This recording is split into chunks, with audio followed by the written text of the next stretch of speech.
সুপ্রিয় দর্শক সবাইকে স্বাগত জানাচ্ছি প্ল্যানেটারি হেলথ একাডেমিয়া সুরক্ষায় প্রতিদিন অনুষ্ঠানে powered by Unico hospitals Dhaka. আপনাদের সঙ্গে রয়েছি আমি ডাক্তার অমিতা হাসান। আজকে আমরা একটি ভিন্ন বিষয় নিয়ে কথা বলতে চাই, যে বিষয়টি হয়তো আপনাদের কাছে খুব বেশি পরিচিত নয়, কিন্তু যার প্রয়োজন কিন্তু রয়েছে, সেটি হচ্ছে প্যালিয়েটিভ কেয়ার। এবং প্যালিয়েটিভ কেয়ার, রোগীর যত্নে যে প্যালিয়েটিভ কেয়ারটি প্রয়োজন, সেটি কখন প্রয়োজন, কখন আসলে আমরা সেটিকে আমাদের সবচেয়ে বেশি প্রয়োজন লাগবে, সে বিষয়গুলো নিয়ে আজকে কথা বলতে চাই। আমরা অনেক সময় ভেবে থাকি যে রোগী হয়তো মৃত্যু পথযাত্রী, যার জন্য হয়তো শেষ সময়ের সেবাটুকুই শুধুমাত্র অবশিষ্ট রয়েছে, তার জন্য সে সেবাটিকে আমরা যেন তেনভাবে করে দিতে পারি। কিন্তু প্যালিয়েটিভ কেয়ার কিন্তু তা বলে না। সেখানে তার অবস্থান, তার রোগীর যে কষ্টটি রয়েছে সেটি লাঘবের জন্য, প্রশমনের জন্য যা যা করা প্রয়োজন সব কিছুই তার অন্তর্ভুক্ত। এ বিষয়ে আমরা আজকে কথা বলার জন্য স্টুডিওতে আমন্ত্রণ জানিয়েছি ডাক্তার Mostafa Kamal Chowdhury Adil, consultant internal medicine and palliative care বিভাগ, ইউনিকো হসপিটালস ঢাকা। আপনাকে স্বাগত ডাক্তার Adil. Thank you doctor Amit. আসসালামু আলাইকুম। আমরা আসলে একেবারেই যেহেতু বিষয়টি অনেকের কাছেই নতুন, এই ধারণাটি, যদিও প্যালিয়েটিভ কেয়ারের কনসেপ্ট বিশ্বের অনেক জায়গায় খুবই জনপ্রিয় এবং বাংলাদেশে সেই সেবাটি শুরু হয়েছে। বিশেষ করে বাংলাদেশ মেডিকেল ইউনিভার্সিটিতে এটি স্বয়ংসম্পূর্ণ ডিপার্টমেন্ট রয়েছে, সেখান থেকে পোস্ট গ্রাজুয়েশন কোর্স রয়েছে, সেখান থেকে নতুন নতুন যারা ট্রেনিং প্রাপ্ত ডাক্তাররা সেখান থেকে বের হচ্ছেন পোস্ট গ্র্যাড করে। তা আমি শুরুতে আপনার কাছে জানতে চাই যে আসলে প্যালিয়েটিভ কেয়ার এই কনসেপ্টটি সম্পর্কে জানতে চাই, এটি আসলে কি এবং এটি সাধারণ চিকিৎসা থেকে কিভাবে একটু ডিফার করে, আলাদা হয়? জি, আপনি যেরকম বলেছেন যে প্যালিয়েটিভ কেয়ার ধারণাটা হয়তো বাংলাদেশের কাছে একটু নতুনই। এটা শুধু সাধারণ মানুষ নয়, ইভেন আমি বলবো যে যারা ডাক্তার, নার্স, হেলথ প্রফেশনাল আছেন তাদের কাছেও এটা নতুন বলবো আমি।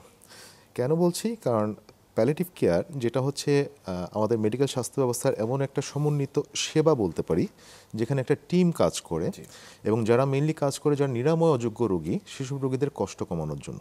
মেইনলি 4 ধরনের কষ্ট: শারীরিক, সামাজিক, মানসিক এবং আত্মিক। এবং এটা কমানোর মাধ্যমে আমরা কী চেষ্টা করি? আমরা চেষ্টা করি এসব রোগীগুলা এবং তাদের পরিবারের যে জীবনমাত্রার যে মান আছে, কোয়ালিটি অফ লাইফ, সেটাকে ইমপ্রুভ করার জন্য। সো এইখানে এই টিমের মাধ্যমে আমরা কাজ করে থাকি। এবং আমি যেটা বলছিলাম যে দেখেন, মেডিকেল স্বাস্থ্য ব্যবস্থার এই একটা সাবজেক্ট যেখানে শুধুমাত্র রোগী না, তার পরিবারকে নিয়েও কিন্তু কাজ করা হয় এবং আমরা 4 ধরনের কষ্ট কমানোর জন্য কাজ বললেন। মূলত আসলে নিরাময় অযোগ্য অথবা নিরাময় করা সম্ভব নয়, কিন্তু তাদেরও বাঁচার তো একটি অধিকার রয়েছে। অবশ্যই সেই বাঁচার অধিকারের মধ্যে যতটুকু তারা থাকবেন সেটিকে সুন্দর সামাজিক আর তাদের আর্থিক এবং সম্মানের সঙ্গে যাতে তারা বাঁচতে পারে সমাজে, সেই ব্যবস্থাটি আপনারা করার চেষ্টা করে থাকেন। এই কনসেপ্টটি কিন্তু আসলে আমার মনে হয় যে একটা মানুষ যখন জানে যে তার এই রোগটি সারবে না, তখন এমনিতেই উনি মানসিকভাবে ভেঙে পড়েন। একই সঙ্গে তার পরিবারের সদস্যরাও কিন্তু সমাধিকভাবে আরো ভেঙে পড়েন এবং রোগীর প্রতি কিন্তু অযত্ন অবহেলার শুরু কিন্তু সেখান থেকেই অনেক ক্ষেত্রে। যে সেই জায়গাটি নিয়ে আপনারা কাজ করেন, সেই জায়গাটি নিয়ে কাজ করতে আসলে যে ধরনের চ্যালেঞ্জগুলো আপনারা মোকাবেলা করেন সবচেয়ে বেশি কাছের, সেরকম কয়েকটি চ্যালেঞ্জ আমি শুনতে চাই। প্রথম কথা যেটা বললেন যে যখন এই মানুষগুলো অবহেলার শিকার হয়, যে ডিগনিটি অফ লাইফ, যে একটা মানুষ হিসেবে বেঁচে থাকার যে সার্থকতা, সেই জিনিসটা থাকে না। সো যেহেতু প্যালিয়েটিভ কেয়ার সম্বন্ধে মানুষের কনসেপ্ট পুরোপুরি ক্লিয়ার না, অনেক জায়গায় প্যালিয়েটিভ কেয়ারকে জাস্ট ডাম্পিং স্টেশন হিসেবে ইউজ করা হয়। যে মরার আগে আচ্ছা ঠিক আছে, এখন আর কিছু করার নেই, প্যালিয়েটিভ কেয়ারে পাঠিয়ে দাও। কিন্তু জিনিসটা টোটালি ভুল। কারণ প্যালিয়েটিভ কেয়ার যে শুধুমাত্র যে যারা মৃত্যু পথযাত্রী তাদের নিয়ে কাজ করে তারা না, বরং একটা নিরাময়যোগ্য রোগীর রোগ ধরা পড়ার পর থেকে এই সেবা শুরু হতে পারে। এবং এটা যে অন্যান্য যে সেবা ব্যবস্থা আছে, যেমন কিউরেটিভ অ্যাপ্রোচ, আমি যদি ক্যান্সারের কথাই ধরি, এর সার্জারি, কেমোথেরাপি, রেডিওথেরাপি, এগুলোর পাশাপাশি কিন্তু প্যালিয়েটিভ কেয়ার চলতে পারে।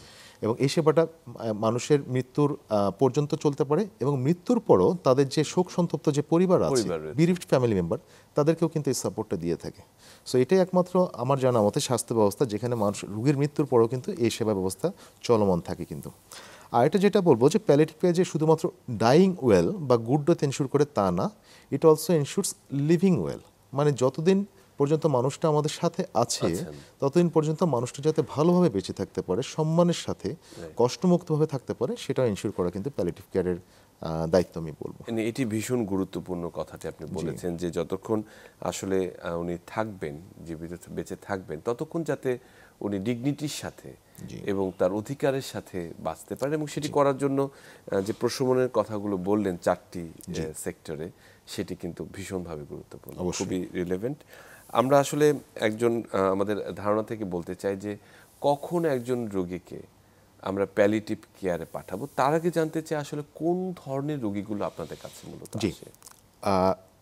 আমাদের বাংলাদেশের পার্সপেক্টিভে আমি যদি বলি, প্যালিয়েটিভ কেয়ারের কথা বললে প্রথমে ক্যান্সারের কথা ভেসে আসে, মানে ক্যান্সার রোগীদের জন্য প্যালিয়েটিভ কেয়ার। কিন্তু ব্যাপারটি আসলে শুধুমাত্র ক্যান্সারের মধ্যে সীমাবদ্ধ নয়। বিভিন্ন নিরাময় অযোগ্য রোগগুলো যেগুলো আছে এবং যেগুলো অ্যাডভান্স অবস্থায় পৌঁছে যায় বা জীবনকে সীমিত করি বা জীবনের জন্য থ্রেট হয়ে দাঁড়ায় অ্যাডভান্স অবস্থায়, যেমন লিভারের বিভিন্ন রোগ, ফুসফুসের রোগ যেমন সিওপিডি হতে পারে, kidney disease, chronic kidney disease হতে পারে, তারপর রেসপিরেটরি বলেছি আমি, রেসপিরেটরি ডিজিজগুলো আছে, নিউরোলজিক্যাল ডিজিজ আছে যেমন স্ট্রোকের পরে পার্কিনসনিজম আছে, তারপর মোটর নিউরন ডিজিজ আছে, এই ধরনের রোগগুলো, এইডসের পেশেন্ট আছে, মাল্টি ড্রাগ রেজিস্ট্যান্ট টিউবারকুলোসিসের পেশেন্ট হতে পারে। সো এই বিভিন্ন ধরনের রোগগুলা যখন একটা অ্যাডভান্স অবস্থায় পৌঁছে যায় অথবা যখন লাইফকে থ্রিটেনিং বা লিমিটিং করে ফেলে, তখন এই অবস্থায় প্যালিয়েটিভ কেয়ার প্রযোজ্য হতে পারে। এটা গেল হচ্ছে কাদের জন্য প্রযোজ্য। কখন থেকে প্রযোজ্য হবে? এই নিরাময়যোগ্য রোগটা ধরা পড়ার পর থেকে প্যালিয়েটিভ কেয়ার শুরু হতে পারে। আমি যেটা আগেও বলেছি যে অন্যান্য যে প্রচলিত সেবা ব্যবস্থা আছে, কিউরেটিভ অ্যাপ্রোচ, তার পাশাপাশি একই সাথে সমন্বিতভাবে চলতে পারে প্যালিয়েটিভ কেয়ার। হয়তোবা রোলটা এক এক সময় এক এক রকম হতে পারে, প্রথম দিকে কিউরেটিভ অ্যাপ্রোচের রোলটা বেশি, প্যালিয়েটিভের রোলটা কম থাকে, কিন্তু যতই দিন যায়, যতই তার ডিজিজটা অ্যাডভান্স হতে প্রোগ্রেস করতে থাকে, তখন কিন্তু প্যালিয়েটিভ কেয়ারের রোল পায়। এবং যখন একটা মানুষ শেষ অবস্থায় পৌঁছায়, লাইক এন্ড অফ লাইফে, তখন আসলে কিন্তু মেইনলি প্যালিয়েটিভ কেয়ারের ভূমিকাটাই থাকে। অন্য রোলগুলো কিন্তু আসলে তখন একেবারে মিনিমাম অথবা নাই চলে যায়। একটি কথা আসলে প্রচলিত রয়েছে, যখনই মানে আমাদের দেশের একেবারে বিশেষ করে প্রান্তিক জনগোষ্ঠীর ক্ষেত্রে, রুরাল এরিয়ায়, যে শহরে চিকিৎসা করতে এসে ডাক্তার জবাব দিয়ে দিয়েছেন, এখন ভালো মন্দ যা খাইয়ে, ফলমূল খাইয়ে তাকে নিয়ে যান, এই কথাটি উচ্চারিত হবার সঙ্গে সঙ্গেই তার জীবনের যে আলোকিত দিক, আশার আলোগুলো রয়েছে, সেগুলো নিভে যায়। এবং চারপাশের মানুষজন যারা রয়েছেন তাকে একেবারেই খরচের খাতায় ভেবে নিয়ে তার ন্যূনতম সেবাটি যেটি প্রয়োজন সেটি দিয়ে, এবং তারা কিন্তু যতদিন বেঁচে থাকেন, যতটা না মৃত্যু কষ্টের জন্য তারা প্রস্তুত হন, তার চেয়ে বেশি কষ্ট হচ্ছে তার সামাজিক প্রেক্ষাপটের কষ্ট, মানুষের কষ্ট। এই জায়গাটিকে পরিবর্তন করার জন্য আপনারা জনসচেতনতার জন্য আসলে কিছু করে থাকেন কিনা? জি, আমি একটু পিছন দিকে আপনার কথাটা টেনে নিয়ে আসি যে আমাদের সোজা কথা বলতে গেলে ডাক্তাররা খুব কমনলি কথাটা বলে যে আমাদের আর কিছুই করার নেই, রুগীকে বাসে নিয়ে যান, যে কয়দিন আছে ভালো মন্দ খাওয়ান, আল্লাহর নাম নেন, এই ধরনের কথাবার্তা। কিন্তু প্যালিয়েটিভ কেয়ার মনে করে অবশ্যই কিছু না কিছু করার আছে। কারণ এই রোগীগুলো যে 4 ধরনের কষ্টগুলো বলেছি, শুধুমাত্র শারীরিক কষ্ট নয়, আপনি যেমন সামাজিক কষ্টের কথা টানলেন, তার মানসিক কষ্ট এগুলো আছে, এগুলা কমিয়ে তার কিন্তু যে এই বেঁচে থাকার যে সময়টা, কোয়ালিটিটাকে কিন্তু আমরা ইমপ্রুভ করতে পারি। এবং এটার যে ইম্পর্টেন্স, এটা আসলে আমরা অনেক সময় সাধারণ মানুষ হিসেবে রিয়েলাইজ করি না, যে একটা মৃত্যু পথযাত্রী মানুষেরও এই বেঁচে থাকার যে আকাঙ্ক্ষা বা তারও যে কিছু অধিকারগুলো আছে, তারও কিছু পাওয়ার আছে, সেই জিনিসগুলো কিন্তু রিয়েলাইজ করি না। এবং এখানে প্যালিয়েটিভ কেয়ারের রোলটা, এবং যেটা আপনি বললেন যে এই জন্য জনসচেতনতা বেশি প্রয়োজন, এবং প্যালিয়েটিভ কেয়ারের একটা সবচেয়ে বড় ব্যারিয়ার বাংলাদেশে এখন এই অ্যাওয়ারনেসের অভাব। সো আমরা বিভিন্ন অ্যাওয়ারনেস প্রোগ্রাম করে থাকি, বিভিন্ন সেমিনার ইভেন্টে হতে পারে, তারপর আমাদের যে নিয়মিত যে একাডেমিক প্রোগ্রামগুলো হয় সেখানে হতে পারে। এর বাইরে আমরা নারায়ণগঞ্জে কাজ করছি, সেখানে বিভিন্ন প্রতিষ্ঠানের মধ্যে, বিভিন্ন জনগোষ্ঠীর মাঝখানে এই ধরনের বিভিন্ন অ্যাওয়ারনেস ইভেন্টগুলো হয়ে থাকছে। এছাড়া সোশ্যাল মিডিয়া বলেন, বিভিন্ন মিডিয়া প্রোগ্রামগুলো আছে, সেখানেও ইন্টারন্যাশনাল লেভেলও আমরা কিন্তু এই প্যালিয়েটিভ কেয়ারের সচেতনতা বৃদ্ধির জন্য কাজ করে যাচ্ছি রেগুলার। আরেকটি খুবই গুরুত্বপূর্ণ প্রশ্ন মনে এসে যায়, সেটি হচ্ছে যে প্যালিয়েটিভ কেয়ারটি কি আসলে সবসময় হসপিটালে ভর্তি করে দিতে হবে কিনা, মানে ব্যাপারটি এরকম কিনা যে পরিবারের সঙ্গে থাকার একটি আকাঙ্ক্ষা অনেক সময় রোগীদের থাকে, এবং পরিবারের সদস্যরা চায় যে জীবনের যে অংশটুকু বাকি রয়েছে তার সাথে আরেকটু সময় ঘনিষ্ঠভাবে কাটাতে এবং কোয়ালিটি অফ লাইফটাকে আরেকটু উন্নত করতে। সেক্ষেত্রে আসলে এই কনসেপ্টটি কোথায় দাঁড়ায়? এটা কি hospital care or home care? এটা বলার আগে আমি একটু বলবো যে বাংলাদেশে প্যালিয়েটিভ কেয়ারের প্রয়োজনটা কতটুকু। এখন রিসেন্ট যে ডাটা বের হয়েছে 2025 সালের ল্যান্সেট কমিশনের রিপোর্ট অনুযায়ী, প্রতি বছর বাংলাদেশে প্রায় 7,81,000 মানুষের প্যালিয়েটিভ কেয়ার প্রয়োজন। কিন্তু সত্যিকার অর্থে হসপিটাল ভিত্তিক সেবা বলতে একমাত্র বাংলাদেশ ইউনিভার্সিটিতে স্বতন্ত্র ডিপার্টমেন্ট আছে, আর হয়তো ঢাকা মেডিকেল বা ন্যাশনাল ক্যান্সার হসপিটাল এখানে কিছু আছে।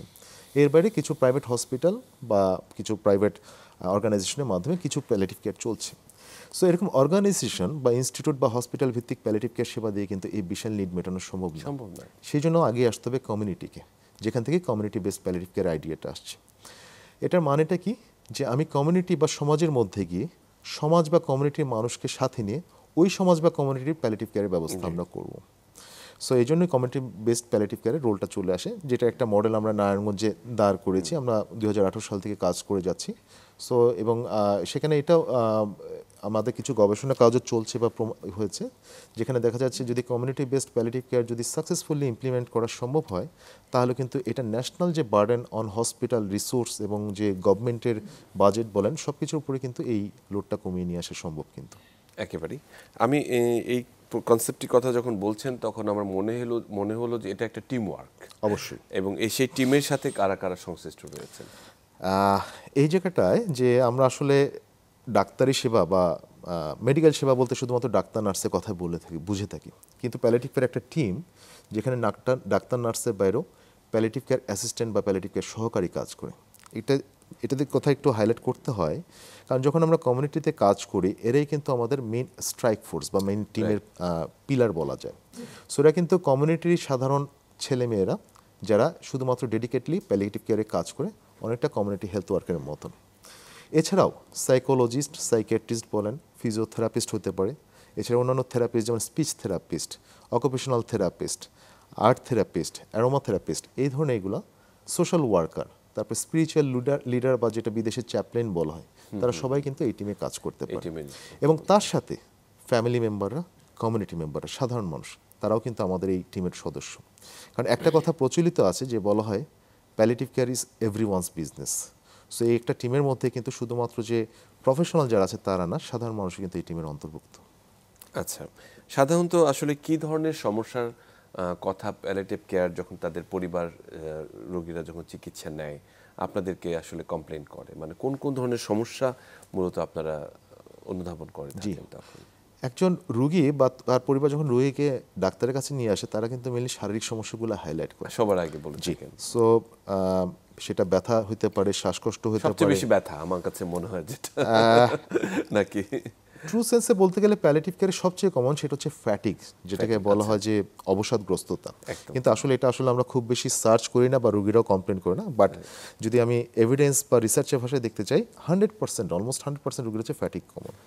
এরপরে ব্যথা, শ্বাসকষ্ট এইগুলো আছে। এছাড়া অন্য যা যা সিমটম, যে পায়খানা, কষা, ডায়রিয়া, বমি ভাব, খেতে পারছে না, বিভিন্ন ঘা, নড়তে পারছে না, বেড সোর, ম্যালিগন্যান্ট উন্ড যেগুলো আছে সেগুলো, এগুলো অনেক কিছু থাকতে পারে। এর বাইরেও আমরা রোগীদের যেটা এক্সপ্লোর করি যে বাকি 3টা কষ্ট, মানসিক, সামাজিক এবং আত্মিক কষ্ট। এবং একটা মানুষের সাথে যখন বসা হয়, সময় নিয়ে কথা বলা হয়, তখন কিন্তু তার এই ভিতরের কষ্টগুলো কিন্তু বের হয়ে আসে। যে মানসিক কষ্ট, যেমন উনি বিষণ্ণতায় ভুগছেন, অ্যাংজাইটিতে ভুগছেন, তার সামনে কি হবে, তার পরিবারে কি হবে, সেই জিনিসগুলো। বিভিন্ন ধরনের সোশ্যাল সাফারিং, যেমন ফাইন্যান্সিয়াল হতে পারে, যে আমার খরচ কিভাবে চলবে, আমি না থাকলে আমার ছেলে মেয়েগুলোর কি হবে।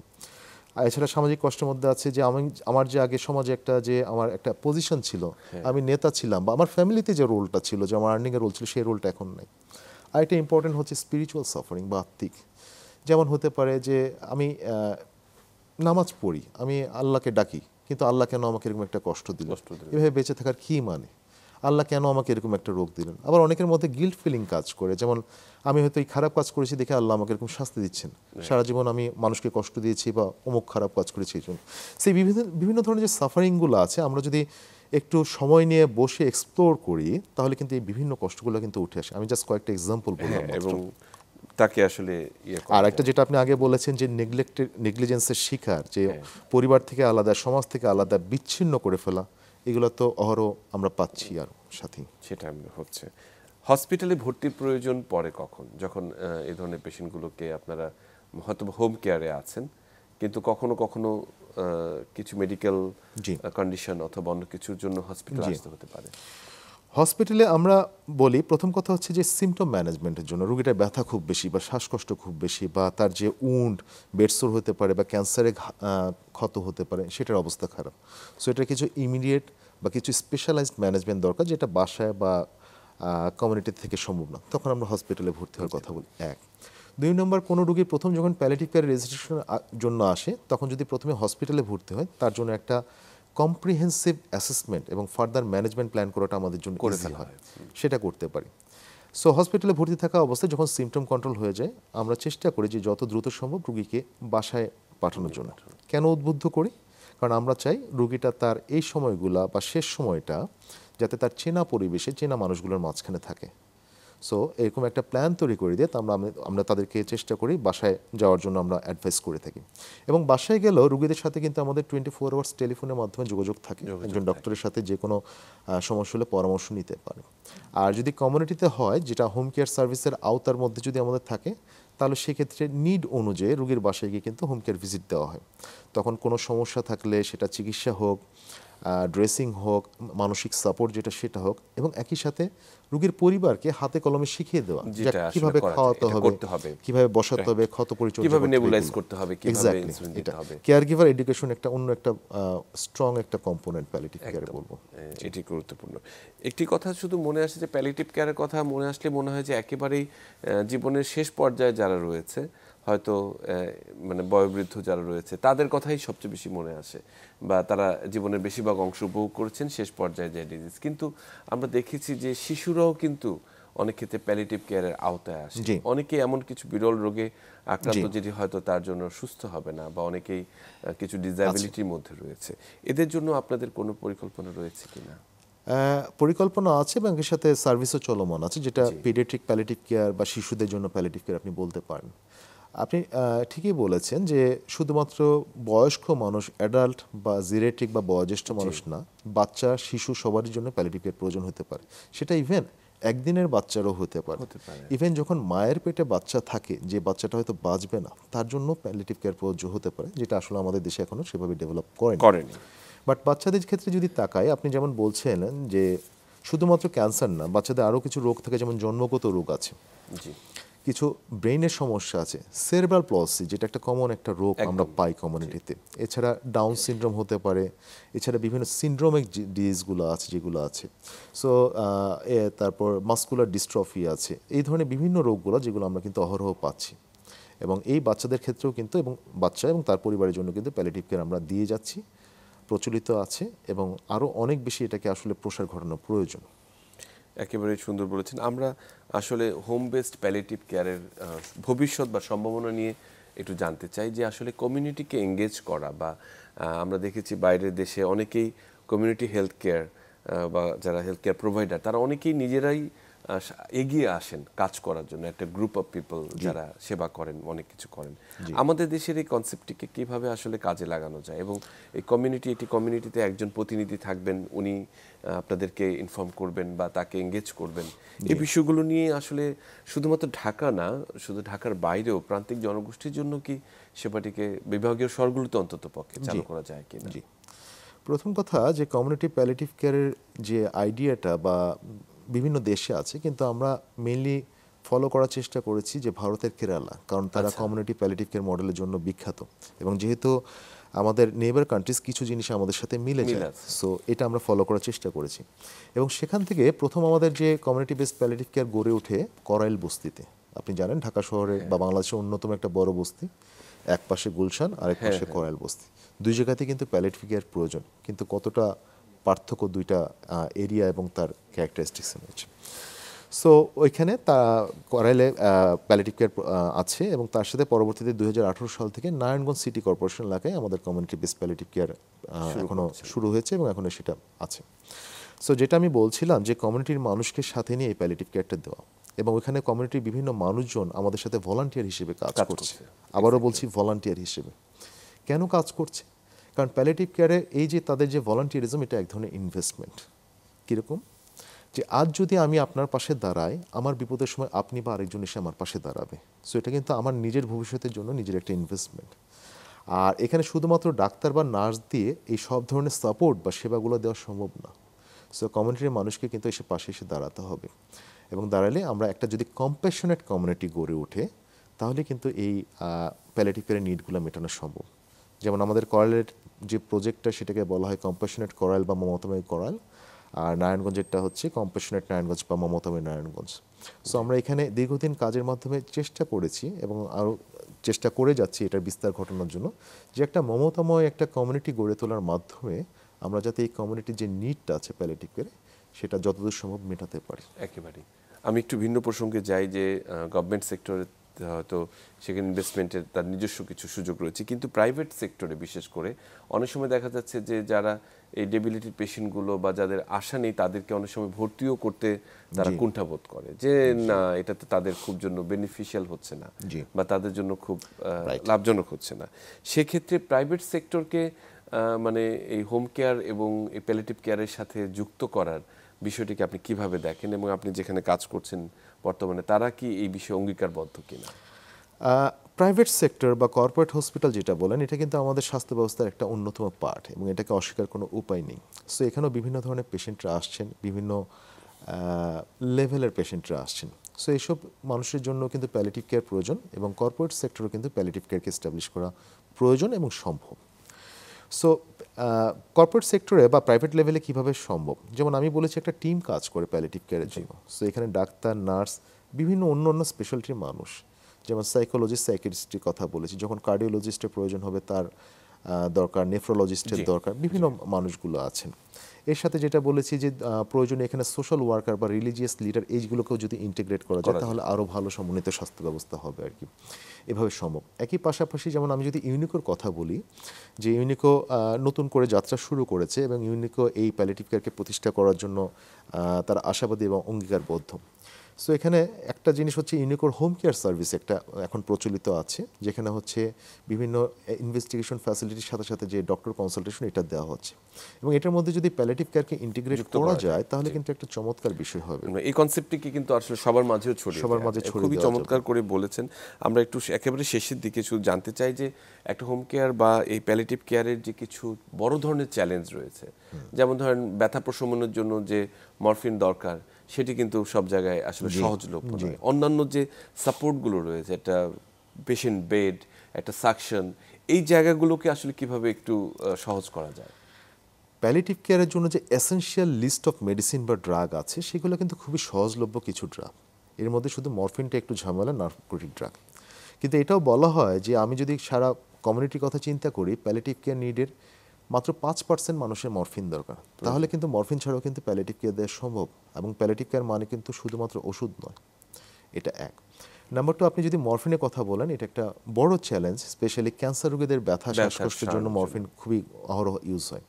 সো ঢাকা শহরের বাইরে আসলে মরফিন পাওয়াটা খুবই পাওয়াটা আসলে খুবই টাফ এবং পাওয়া যায় না বলতে গেলে চলে। সো এক্ষেত্রে দুইটা জায়গায় বলবো, যে একটা হচ্ছে গভর্নমেন্টের যে সিস্টেমটা আছে, যে নার্কোটিক যে ড্রাগ লাইসেন্স প্লাস যে ওপিওয়েড অ্যাক্সেসের যে পাথওয়েটা আছে সেটাকে যদি কিছুটা শিথিল করা যায় বা আরও যদি প্রম্পট করা যায়, রেসপন্স করা যায়, সেটা এক। 2 নম্বর আরেকটা হচ্ছে যে গভর্নমেন্ট ধরলাম যে বিভিন্ন জায়গায় মরফিন দিয়ে দিল, কিন্তু আমার ডাক্তাররা, নার্সরা মরফিন সম্বন্ধে কিন্তু তারা যে নলেজ সেটাতে কিন্তু অনেক ঘাটতি আছে। ইভেন 2014 সালে যখন একটা অ্যাসেসমেন্ট করা হয় সেখানে দেখা যায় যে 90% অফ আমাদের যে হেলথ প্রফেশনালরা যারা আছে তাদের মধ্যে কিন্তু এই ওপিওয়েড বা ক্যান্সার পেইন ম্যানেজমেন্ট সম্বন্ধে ভালো ধারণা নাই। সো শুধুমাত্র মরফিন থাকলে হবে না, সেটা কিন্তু যথাযথ ব্যবহার হবে। সো এই বাধাগুলো আসলে দূর করা সম্ভব হলেই এগুলাকে মানে প্যালিয়েটিভ কেয়ারকে আরও অ্যাক্সেসিবল করা বা সুন্দরভাবে ইমপ্লিমেন্ট করা সম্ভব হবে। আপনাকে অসংখ্য ধন্যবাদ আমাদের সাথে আসলে প্যালিয়েটিভ কেয়ারের এই কনসেপ্টটি নিয়ে এত চমৎকার কিছু তথ্য আমাদের প্রদান করার জন্য, এবং ডেফিনেটলি মানবিক যে দৃষ্টিভঙ্গি, যেটি শুধু রোগীর প্রতি নয়, এই যে তরুণ সমাজ যারা আসলে ভলান্টিয়ার হিসেবে কাজ করতে পারে, পরিবারের সদস্য, সবার ক্ষেত্রে এই মানবিক এবং সহানুভূতিশীল যে মন এবং বোধ সেটিকে তৈরি করতে সহায়তা করবে। জি, আপনাকে ধন্যবাদ। ধন্যবাদ আপনাকে। সুপ্রিয় দর্শক, আজকে আমরা প্যালিয়েটিভ কেয়ার, বিশেষ করে রোগীর এই শেষ সময় প্রশমনে যে যত্নটি প্রয়োজন সেটি নিয়ে আজকে কথা বলেছি, এবং এটি ভীষণ গুরুত্বপূর্ণ এই জন্য যে রোগীটির আসলে রোগটি হয়তো নিরাময়যোগ্য নয়, কিন্তু উনি যতদিন বেঁচে আছেন সেই জায়গাটি কিন্তু আসলে কোয়ালিটিফুল হওয়া ভীষণভাবে জরুরি। উনি সম্মানের সাথে, ব্যথামুক্তভাবে এবং সুন্দরভাবে সেই দিনগুলো উপভোগ করতে পারার জন্য প্যালিয়েটিভ কেয়ারের কোনো বিকল্প নেই। আমরা আসুন সবাই মিলে এ বিষয়ে সচেষ্ট হই, আমাদের যে রোগীগুলো রয়েছে তাদেরকে প্যালিয়েটিভ কেয়ারের এই সুন্দর ছায়ায় আমরা তাদেরকে স্থাপিত করি। সবাই ভালো থাকবেন, সুস্থ থাকবেন।